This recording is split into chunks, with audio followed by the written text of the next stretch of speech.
Bienvenue dans le football circus, là où on distribue les pénaltys comme des petits pains, là où il suffit de s'effondrer dans la surface comme une gardienne de football féminin pour obtenir un penalty, là où le but marqué à l'extérieur ne compte plus double en cas d'égalité. Et oui les amis, c'est ça le football d'aujourd'hui. France-Portugal, vous saviez que j'allais faire ce débrief, je n'ai pas pu le faire plus tôt que ça parce que j'ai été très pris par d'autres choses. Et en fait, je trouvais que ce match a été très intéressant à tout point de vue parce que j'ai remarqué que la France a été canalisée par le Portugal et l'une et l'autre, en fait, j'aurais pu dire que le Portugal aussi a été canalisé par la France, mais c'est parce que c'est la France qui fait office de favori, qui fait office d'équipe plus forte, donc on attendait qu'elle développe quelque chose de différent.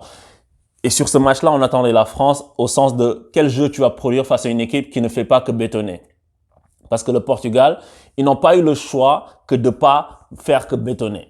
Et c'est pour ça qu'en fait, ils ont mis Renato Sanchez à la place de William Carvalho. Et Renato Sanchez, il faut qu'on en parle parce que, et au football, tout va tellement vite. C'est une phrase bateau, c'est un poncif qu'on répète à longueur de journée, mais c'est la réalité. Renato Sanchez, acheté par le Bayern, tout le monde pensait que, waouh, ça allait être le futur crack. Il a été prêté en Angleterre, il me semble, tombé dans les méandres du football, il part à Lille dans l'anonymat. Là, il est champion de France, mais personne ne parle de lui. Mais juste sur un match comme ça, à un haut standing, à une haute échelle, avec que tout le monde qui regarde, tout le monde est en train de s'enflammer sur lui. Je trouve que c'est un très bon joueur qui a fait un très bon match. Mais laissons-lui le temps de grandir, ne lui mettons pas énormément de pression parce qu'aujourd'hui, tu es soit nul sur un match, soit très fort sur un autre, ça n'a aucun sens. Mais je comprends que l'entraîneur du Portugal et Renato Sanchez, parce que le Portugal, qui avait besoin de faire un résultat, au moins un match nul comme on l'a vu, ne pouvait pas se permettre de jouer avec Danilo et William Carvalho. Pourquoi? Parce que si tu joues avec Danilo et William Carvalho, ça te force à être une équipe défensive alors que tu dois aller chercher quelque chose, right? Et en fait, ça fait que Danilo Carvalho, c'est du solide, oui, mais c'est moins technique. Alors que Renato Sanchez, il apporte ses touches techniques de joueur qui sait manier le ballon. Et on sait tous dans le football moderne que tu as besoin d'un milieu de terrain qui est capable de prendre le ballon et d'en faire quelque chose avec ses pieds. Pas pour dire que les autres soient nuls, bien sûr que non. Mais c'est juste que tu as besoin de quelque chose au-dessus pour apporter une plus-value technique pour apporter le ballon vers l'avant. Parce que si tu as remarqué, les Portugais, ils n'ont pas souvent inquiété les Français sur attaque placée. Moi, j'ai vu aucune attaque placée rondement menée des Portugais. Ils ont été dangereux sur des centres, avec notamment des débordements de Semedo, qui a pu mettre en retrait les ballons dangereux que les Français ont pu sortir.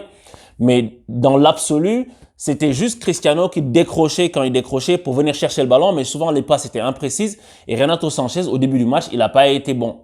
Mais les gens l'oublient parce qu'il a fait un énorme match. Mais au début du match, il a dû prendre le temps de trouver ses marques. Et de l'autre côté, la France aussi, le trio Benzema, tu te souviens de la blague que les gens faisaient quand on disait que si seulement Benzema, Mbappé et puis Griezmann avaient la même nationalité, ce serait dingue. À l'époque où Benzema n'était pas encore sélectionné. Et là, ils sont sélectionnés et pour l'instant, c'est pas ce qu'on pensait que ça allait être, honnêtement, tu vois. Et c'est pas parce que un joueur est moins bon et pas bon, machin. C'est tous d'excellents joueurs, ces trois-là. Mais pour l'instant, on voit pas à pleine mesure ce que ça doit donner.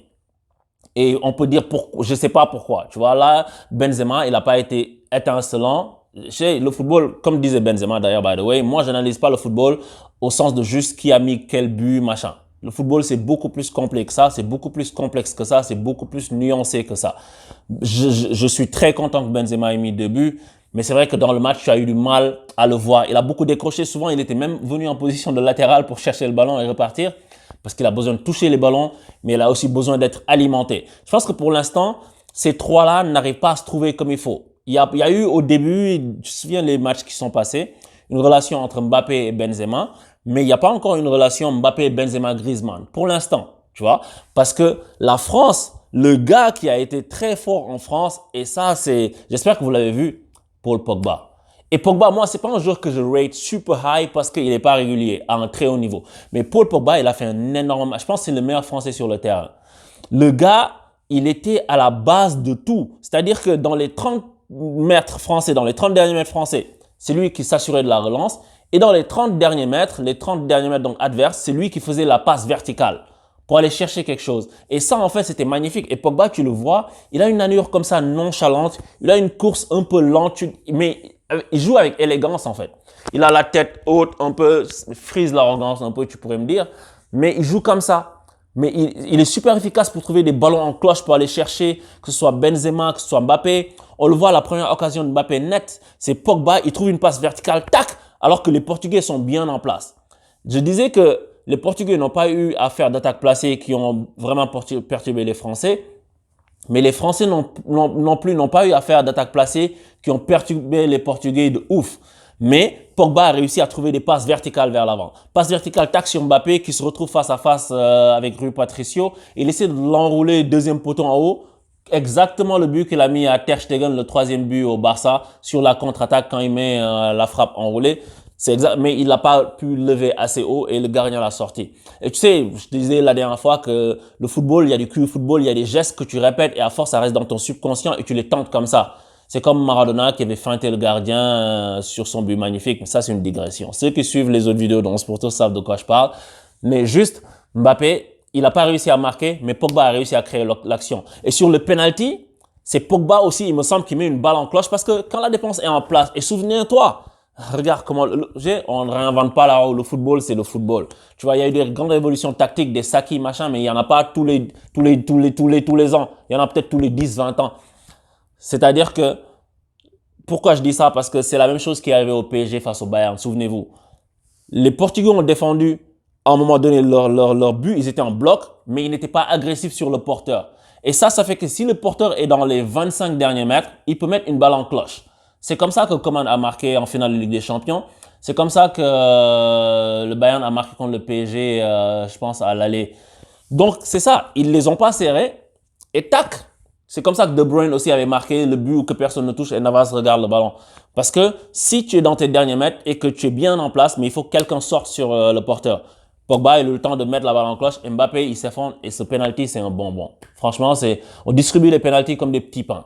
Il n'y a pas penalty. Faut arrêter, il n'y a pas penalty. Tu sais, maintenant, en fait, tout est penalty. Tout. C'est incroyable. Et je suis même surpris qu'à la fin du match, sur commande, l'arbitre n'ait pas sifflé penalty. Parce que le gars lui marche sur le talon, sur le mollet. Oui, il l'a pas fait exprès. Et c'est ça l'esprit du jeu, c'est de ne pas siffler penalty. Mais aujourd'hui, les arbitres, on dirait qu'ils sont maboules, en fait. Maboules, comme dirait l'autre. Parce que l'Espagne aussi, ils ont sifflé penalty sur un truc. Le mec, il est en train de dégager le ballon. Toi, tu mets ton pied. Et puis, forcément, il te tape le pied, il te voit pas. Et il y a penalty. C'est comme le penalty que Messi a eu contre Naples quand Koulibaly essaie de dégager le ballon. En fait, aujourd'hui, c'est penalty. Mais tu te souviens penalty, comment c'était dur à avoir avant? Qu'il fallait lutter, machin. Et bientôt, ils vont faire en sorte que sur corner, tu sais, la règle PSG, la YEPES, tout ça, quand tu es au marquage d'un défenseur, tu le tiens un peu, ils vont siffler penalty. Opération, surface propre, je sais pas quelle bêtise. On va aller vers ce football bidon-là, hein. Vous en faites même pas, on va aller vers ça. Donc ça, c'était ma petite parenthèse pour ce penalty-là. Et Benzema qui vient marquer son premier but en équipe de France depuis très longtemps. Ça m'a vraiment rendu heureux, mais je voulais qu'il marque autre chose qu'un penalty. Et il a pu le faire. Superbe action, superbe action. Superbe action, une petite passe dans le dos de la défense. Il part à la limite du hors-jeu. C'est du très grand art. Mais Karim Benzema, mais viens au PSG, quoi. Je sais pas, moi, faites quelque chose. Et le mec, il met un contrôle, il la met poteau rentrant de l'autre côté. Très grand joueur.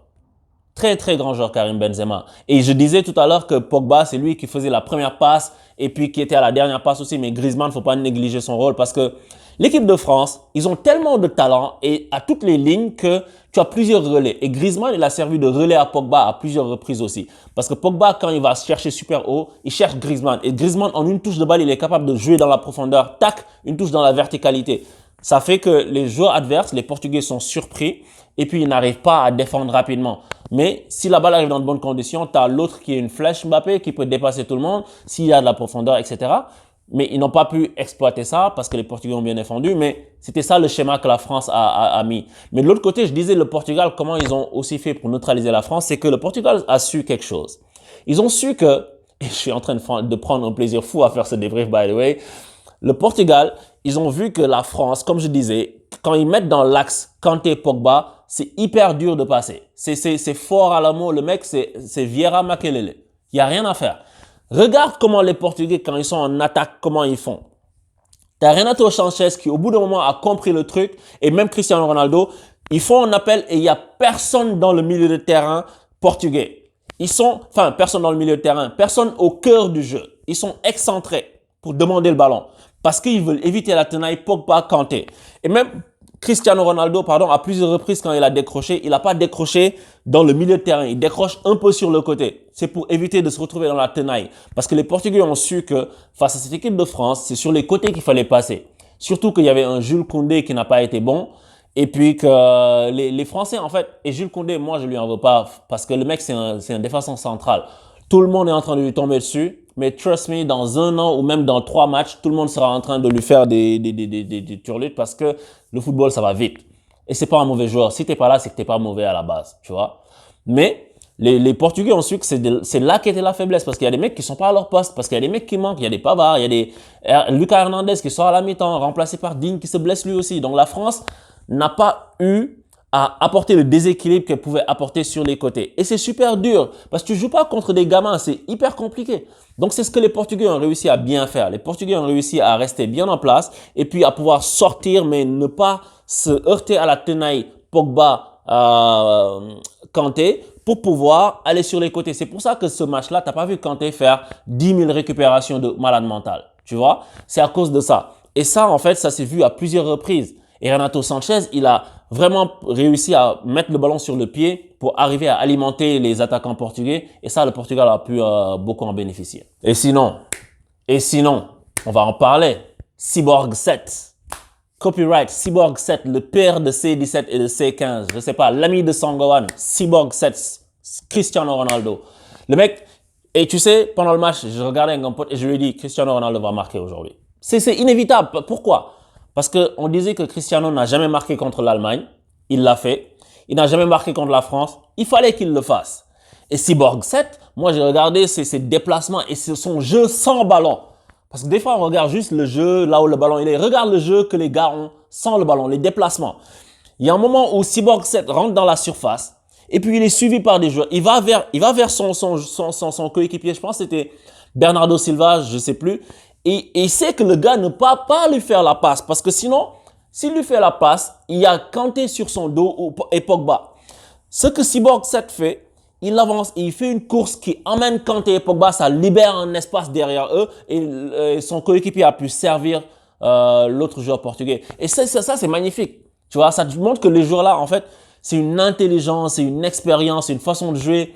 Et aujourd'hui, CR7, il est co-meilleur buteur de l'histoire des nations avec 109 buts, avec Ali Daei. Et Ali Daei, en fait, les gens le découvrent aujourd'hui. Moi, Ali Daei, je le connais depuis 2001. J'en parle, j'ai un ami iranien, parce qu'Ali Daei est iranien, en fait. Et Ali Daei, je me souviens, quand j'ai rencontré mon pote iranien, je lui ai dit, Ali Daei, il était surpris que je le connaisse et tout. Et c'est un mec, il marquait beaucoup de buts. Parce que je regardais quand l'Iran jouait les qualifications au Mondial 2002, il y avait Ali Daei dans l'équipe, il y avait aussi Bouazizi qui était son coéquipier, qui lui donnait plein de ballons et à eux deux, ils marquaient plein de buts. Donc ces temps-ci, entendre parler du record de CR7 et puis entendre le nom de Ali Daei qui est mentionné, ça m'a donné le sourire quoi, parce que ça me rappelle des souvenirs d'il y a 20 ans, punaise. Il y a 20 ans. On regarde le foot depuis très longtemps, mon copain.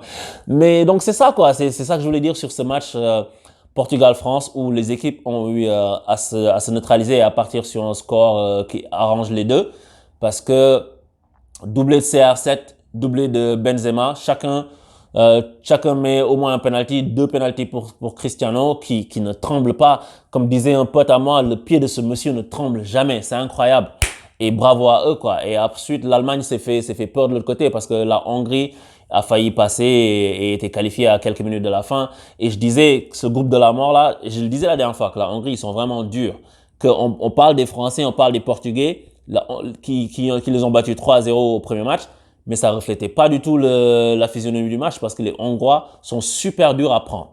En tout cas, 11 pour tous, c'était ça pour ce débrief de ce France-Portugal. J'espère que vous l'avez apprécié. J'ai beaucoup apprécié ce match. Et maintenant, cap sur les 8e. On va prendre plein de plaisir avec des matchs à l'élimination directe. Je vous dis à bientôt. Abonnez-vous, parlez-en à vos potes. Whatever you wanna do. Peace out.